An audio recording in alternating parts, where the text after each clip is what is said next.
Good morning, everybody. It is your daily crypto news for Thursday, October 19, 2023. My name is Matt, and you can email me, matt@dailycryptonews.net. And this is going to be a shorter episode because I got to get back on the road to go back to Ohio. And if you do know, the East Coast is 1 hour later. So if I leave at 12, 7-hour drive, I get there at 8. We're talking, it's going to get a little late. So let's get on the road. Let's get into this daily crypto news. Interesting comments that if the European Union's sweeping crypto regulation framework was being decided now, the framework would be totally different, said the European Securities and Market Authority. The message behind this recent statement was not to stop all investments in crypto assets, but to adopt a very high level of vigilance. They want to maintain an alert mindset. One of the main goals of this new adoption, or this new idea of the MICA, is that they want to make sure that unregulated businesses can't circumvent the MICA rules through a reverse solicitation exemption. So maybe there will be amendments to the MICA Act, maybe a MICA 2.0. In the wake of the horrific Hamas attacks on Israel, crypto analytics firm Chainalysis on Wednesday said it's been receiving lots of questions about how terrorist groups might be using cryptocurrency. It said some reports about the supposed use might be overstating the metrics because they have a flawed analysis. Terrorist financing is a small portion of the already very small portion of cryptocurrency transaction volume that is illicit. Some terrorist organizations raise, store, and transfer funds using cryptocurrency, but it's pretty small. Senator Warren is basically on a quest to get rid of cryptocurrency. She said that terrorists, rogue nations, drug traffickers, and other criminals are using cryptocurrency to endanger our allies in the United States' national security. Dun dun dun. But Chainalysis has another take. They said, look, to an untrained eye, it might appear that $82 million worth of cryptocurrency was raised for terrorist financing. But it's much more likely that a small portion of those funds were intended for terrorist activity, and a majority of those funds processed through the suspected service provider were unrelated. Basically, they're estimating that of the $82 million, only $450,000 of those funds were for terrorist financing. And it makes sense.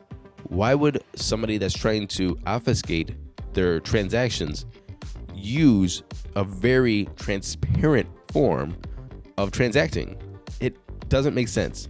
That's number one. Number two, who's going to be using this to buy, sell, and trade? Like, look, we don't even do it legally now because there's nobody accepting Bitcoin or Ethereum or any of these other coins to buy and sell your coffee, or you rent an apartment, or and so on and so forth. So you think that there's this whole illegal infrastructure in place to support terrorists using cryptocurrency so they can get their coffees and pay their rent and buy some vehicles and ammunition, things like that, all through cryptocurrency?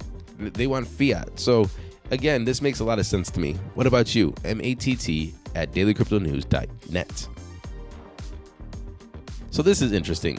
The DOJ, the Department of Justice, already used all of its star witnesses in the Sam Bankman-Fried trial. Caroline Ellison, Najee Singh, and so on and so forth. But the defense hasn't decided yet it's going to prevent a case on its own. And that is totally bizarre.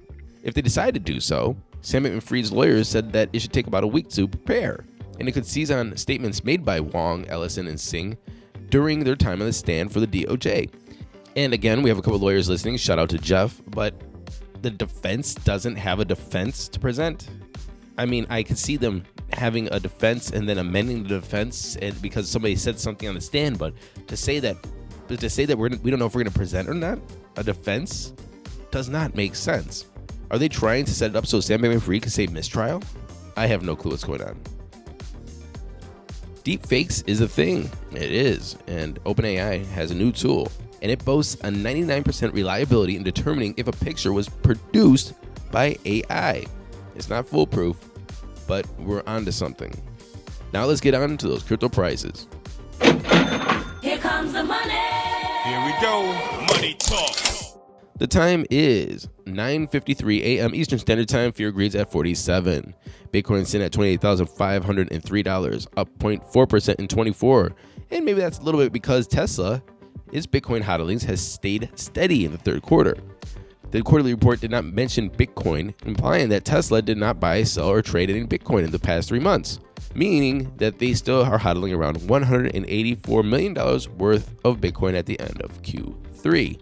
That's about 9,720 Bitcoin. Ethereum sitting at $1,556, down 1.3%. Tether's number 3, Binance is at $211, down 0.7%, and XRP is at 48.3 cents, down 1.4%. Running off the top 10, we have USDC, Solana, Cardano, Doge, and Tron. The total market cap is sitting at $1.08 trillion with a Bitcoin dominance of 51.3 and an ETH dominance of 17.2. And that was our show today. I'll be back tomorrow, back at home, back in my studio. A little better audio quality. I don't know if you noticed the difference. A lot of people say they don't notice. I notice, and it drives me crazy. I'll see you tomorrow. And until then, happy hodling, everyone.